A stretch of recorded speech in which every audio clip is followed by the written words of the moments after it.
Teymur Store mağazasına necə gəlmək olar? Gənclik metrosunda gördüyünüz kimi 17 nömrəli avtobusa minirik.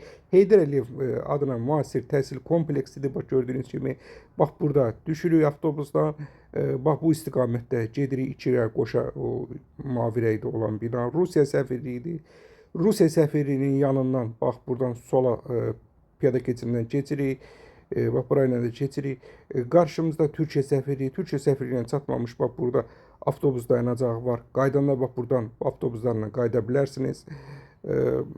Türkiyə səfirliyidir gördüyünüz kimi. Türkiyə səfirliyinin yanından sağa dönəcəyik. Daha sonra düz gedirik. Maliyyə Nazirliyi qarşımıza çıxacaq. Maliyyə Nazirliyi ilə üzbəüzdür ünvanımız. Ünvanı daha dəqiq necə gəlmək olar aşağıda açıqlama bölümündə yazmışam. İstənilən xəritə proqramlarında Teymur Store yazsaz mağazamız çıxacaq. Gördüyünüz bu qırmızı kərpicli binanın altında yerləşirik. Yanımızda Zabitlər bağı, Göy məscid var. Daha dəqiq ünvanımız Səməd Vurğun 90'dır.